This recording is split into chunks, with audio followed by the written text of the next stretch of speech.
오늘 국회에서는 국토교통부에 대한 감사가 진행되고 있습니다. 정부의 집값 대책과 최근 두드러진 전월세 상승을 점검할 걸로 보이는데요. 관련 내용 짚어보시고요. 다음 주제입니다. 코로나19 사태를 타개하기 위해 가장 중요한 것 중 하나는 역시 치료제와 백신입니다.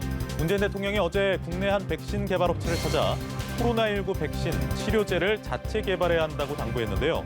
백신 개발 상황과 백신 주권이 중요한 이유를 알아보겠습니다. 지금까지 경제읽기 브리핑이었습니다.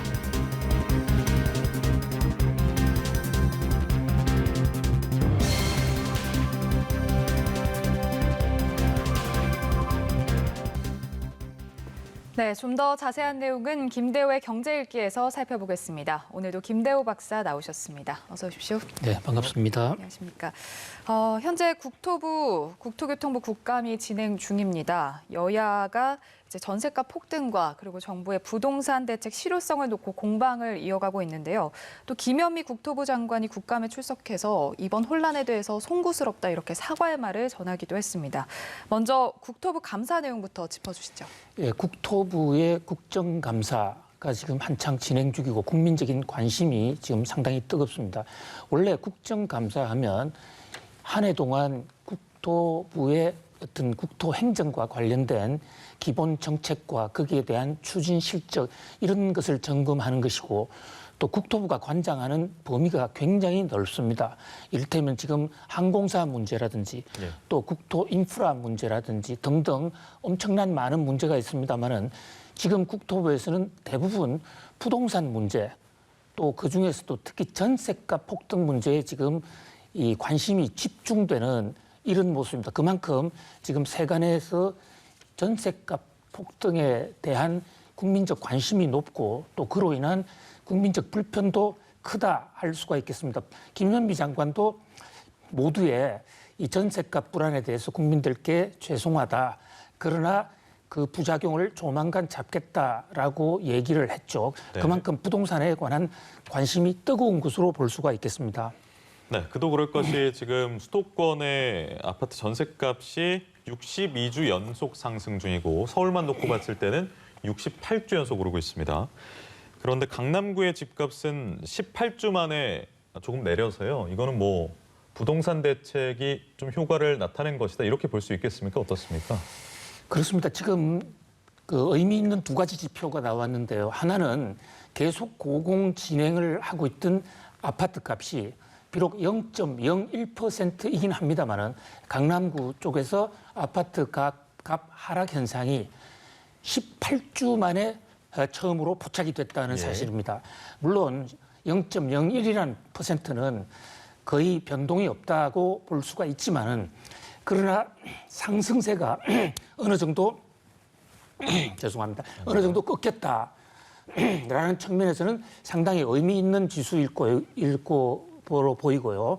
그동안 일단 정부의 대책, 그다음에 경제 여건 변화가 어느 정도 아파트를 가격을 잡지는 못했지만은 적어도 상승세에는 조금은 이 영향을 제동을 걸었지 않냐 이렇게 보입니다. 그런데 문제는 전세값입니다.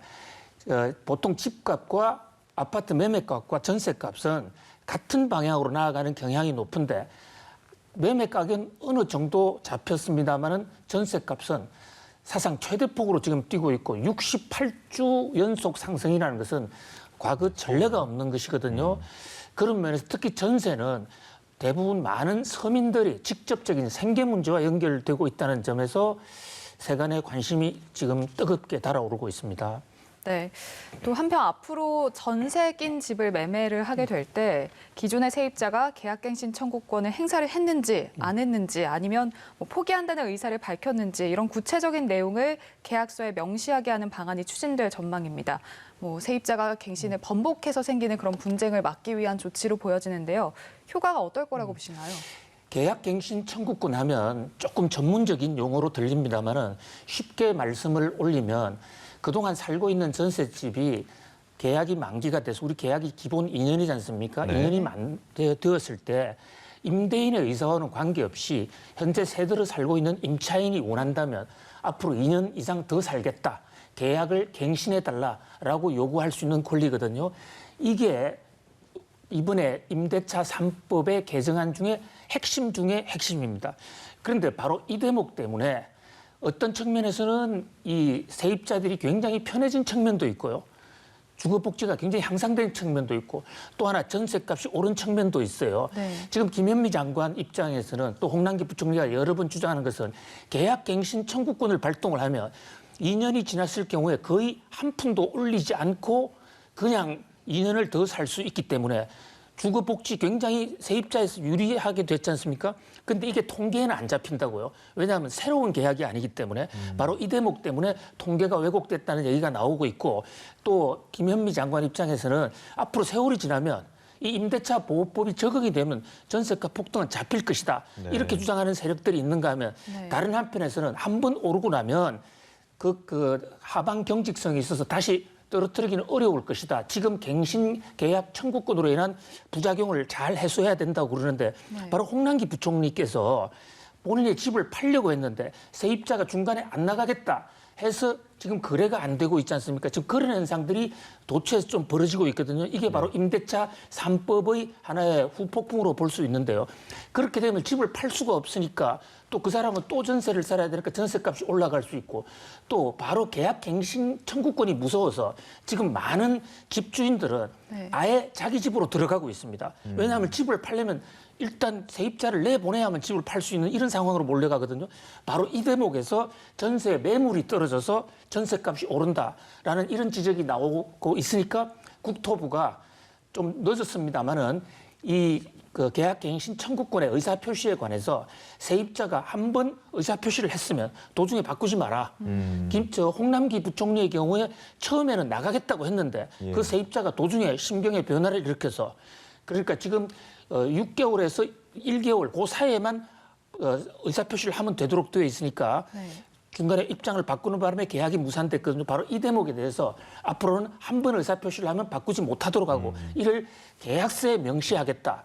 상당히 큰 변화이긴 합니다만은 과연 이게 시행이 될 수 있을지는 또 다른 문제인 것 같습니다. 알겠습니다. 좀 지켜봐야 될 문제인 것 같고 이런 보도가 여러 번 나옵니다. 요즘 태어난 지 4개월 된 신생아가 12억짜리 아파트를 매매했다는 둥 그리고 10대가 어딜 샀다더라 20대가 50억짜리 아파트를 샀다더라 그리고 국내 다주택자 상위 20명이 한 명당 400채 정도를 가지고 있다. 이외에도 많은 이런 뉴스들이 있는데 대출 규제를 정부가 강화할수록 부의 대물림이 심화하고 가속화한다. 이런 지적들이 요즘 나옵니다. 어떻습니까? 그렇습니다. 특히 최근 부동산 정책과 관련해서 다주택자를 줄이기 위한 정책인데 일각에서는 좀 더 늘어난 측면이 있어요.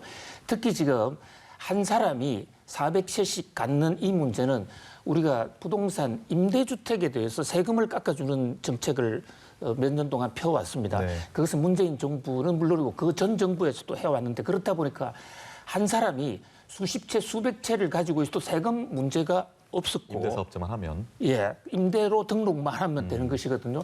그다음에 또 하나는 왜 이렇게 2살짜리, 3살짜리 어린애들 이런 애들이 집을 많이 갖느냐 이 대목에 대해서 종부세에 세금 제도와 좀 관련이 있다고 보여져요. 현재 우리나라의 종부세 제도는 가구 세대주 기준이 아니고 1인 1주입니다. 각자의 한 사람을 기준으로 세금을 매긴다는 거죠. 네. 그래서 종부세는 2주택, 3주택을 소유하면 누진세율로 굉장히 높은 세율을 매기는데 자식한테 정여를 하면 정여세는 좀 물리더라도 종부세를 앞으로 물지 않을 수가 있기 때문에 거기에 대해서 빠른 속도로 내려갈 수 있다. 세금을 적게 하면서도 대물림을 할 수 있다. 그런 면에서 조금 어떤 이 입법에 구멍이 있었지 않냐. 이런 측면에서 이 대한 홍남기 부총리도 여기에 대해서 문제를 인식하고 지금 개정 작업을 하고 있다고 얘기했습니다. 어쨌든 지금 우리나라처럼 주택이 아주 절대적으로 부족한 나라에서 한 사람이 이렇게 수백 채씩 갖고 있는 이 제도에 대해서는 어떤 그렇다고 자본주의 사회에서 뺏을 수도 없고 못 가지게 할 수는 없지만 그러나 좀 제도적으로 원격으로 관리하는 그런 정책의 묘가 있었으면 하는 그런 생각입니다. 네. 알겠습니다. 다음 주제로 넘어가 보겠습니다. 지난달 취업자 수가 1년 전보다 40만 명 가까이 줄어들었습니다. 네, 정부는 사회적 거리두기 2.5단계 여파가 그만큼 컸기 때문으로 분석을 하고 있는데 좀 가장 큰 피해를 본 분야가 어디일까요? 예, 지금 39만 명이 줄어든 것은 상당히 심각하게 줄어든 것이죠. 지난해 대비로 지금 39만 명이 줄었다고 그러는데 보통 저 취업자 통계는 정상적인 우리가 경제를 끌어가기 위해서는 한 25만 명에서 30만 정도가 늘어나야 됩니다. 그런데 39만 명이 줄었다는 것은 결과적으로 우리 경제에 약 한 70만 명 정도가 줄어든 그런 타격이 오고 있다 이런 얘기거든요. 지난 4월 달에 47만 명을 기록했습니다. 당시 코로나가 창궐했을 때 그때 이후로 다시 최고로 커졌는데요. 현재 가장 큰 타격을 받고 있는 것은 역시 음식 숙박업입니다. 음식점에 갈 수가 없게 됐지 않습니까? 또 여행을 못 가기 때문에 숙박. 그다음에 두 번째가 도소매. 그다음에 교육 서비스, 학원이라든지 또는 집에 재택하면서 가르쳐주는 그런 이 음식 숙박업과 도소매, 교육 서비스가 집중적으로 타격을 받았습니다. 이런 것을 보면 이 9월 달에 고용이 줄어든 것은 거의 전적으로 코로나 때문이고 네. 잘 아시는 대로 우리가 8월 말부터 코로나 거리두기 2단계를 시행하지 않았습니까? 네. 또 9월 달에는 그 단계를 조금 높여서 2.5로 더 상승시킨 적도 있습니다. 그 효과가 네. 취업 전선에서 아주 청란하게 나타났다는 거죠. 그래서 한동안 이제 좀 꺾였다 싶은 우리 이제 이 코로나 충격, 경제 충격이 9월 달에 완전히 되살아났다. 그래서 앞으로 우리 경제 정상화를 위해서는 역시 코로나 문제를 어떻게 잘 관리하느냐가 첫 번째도 두 번째도 알파에서 오메가까지가 코로나 관리에 우리 경제의 운명이 달려있다는 것을 보여주는 상징적인 통계라고 할 수 있겠습니다. 네, 그럼 또 지난 12일부터 사회적 거리두기가 1단계로 완화가 됐잖아요. 그러면 이달부터는 고용 상황이 좀 개선될 수 있다. 이렇게 기대를 해봐도 되겠습니까? 그렇습니다. 10월 이후에 지금 현재 사실상 1단계로 완화됐지 않습니까? 그동안에 우리 경제가 나빠서 일자리가 줄어들고 GDP가 감소한 게 아니라 우리가 코로나를 극복하기 위해서 의도적으로 음식점을 찾지 못하게 하고 또 학원 수업을 하지 못하게 하고 이런 정책적인 그 강제력 때문에 경제 활동이 돌아가지 않은 것이거든요.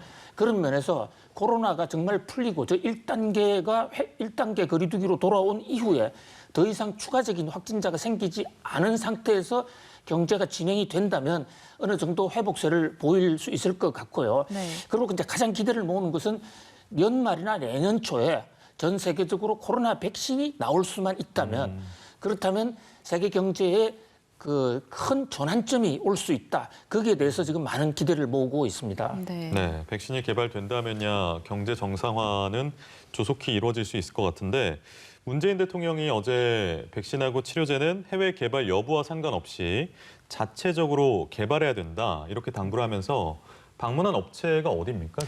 예, SK 바이오 사이언스라는 회사고요. SK의 계열사인데 최근에 SK 케미칼에서 분리 독립을 해나왔지만 사실 SK 케미칼이라고 해도 과언이 아닌 네. SK의 주력 바이오 회사입니다. 바이오팜하고는 다른 데죠? 그렇습니다. 바이오팜은 백신을 만드는 게 아니라 완성제를 만드는 것이고요.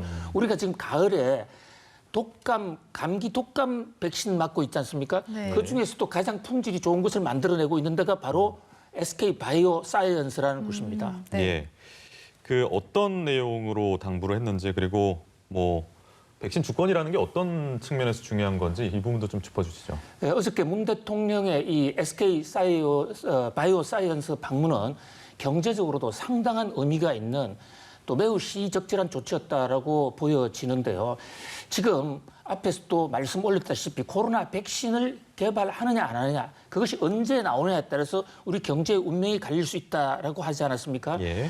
그런데 지금 코로나 백신이 나온다 하더라도 만약에 외국에 의해서 지금 몇 개 회사들이 지금 준비를 하고 있습니다. 이를테면 아스트로제네카라든지 화이자 이런 데서 지금 3상 실험을 하고 있는데 대부분 미국과 영국 회사들이에요.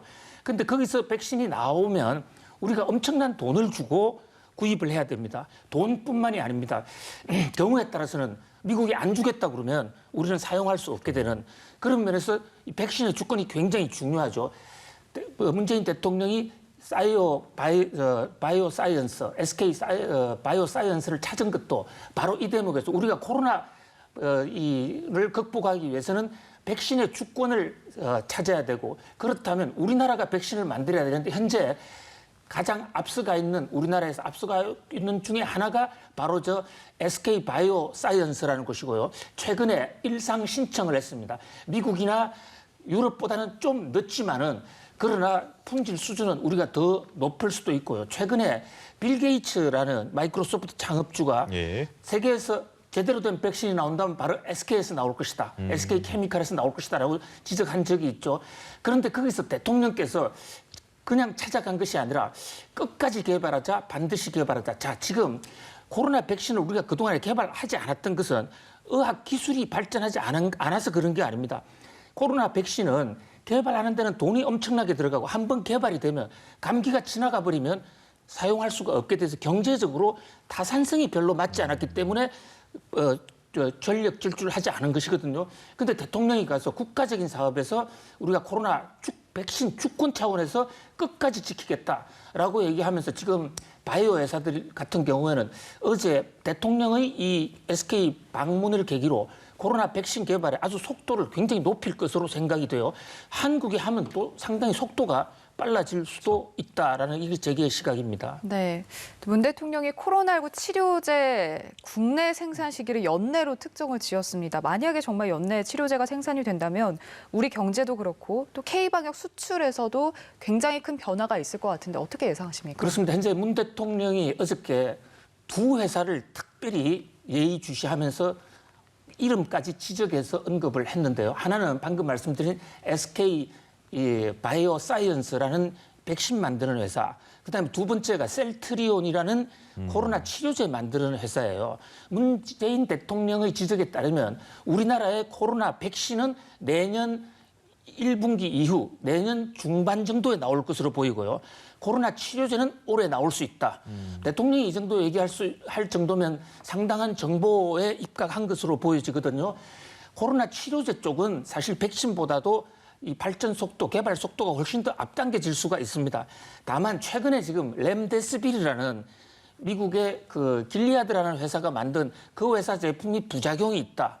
또는 말라리아를 치료했던 클로로킨, 여기에 대해 부작용이 있다 해서 코로나 치료제에 대한 부작용이 많이 지적됐는데요. 그것은 원래 코로나 치료제가 아니었고요. 상황이 워낙 급하다 보니까 말라리아 치료제가 혹시 여기 듣지 않느냐 해서 클로로킨을 좀 썼던 것이고 또 렘데스비르도 원래 저게 코로나 치료제가 아닙니다. 에볼라 치료제였죠. 예, 그러니까 메르스 치료제였지 않습니까? 예. 그러니까 이번에 코로나 치료제에서는 어떻게 보면 한국산 제품이 세계에서 가장 먼저 나올 수도 있고 어쨌든 이번 올해 연말 경로에는 치료제만 좀 완벽하게 나와주면 걸리더라도 빨리 치료할 수 있다면 항체도 생기고 집단 면역도 될 수 있지 않겠습니까?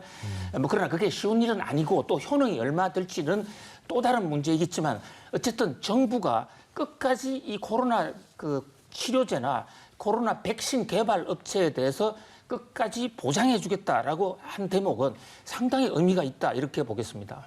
네, 알겠습니다. 여기까지 듣겠습니다. 오늘도 김대호 박사님과 김대호의 경제 읽기 진행했습니다. 고맙습니다. 고맙습니다. 감사합니다.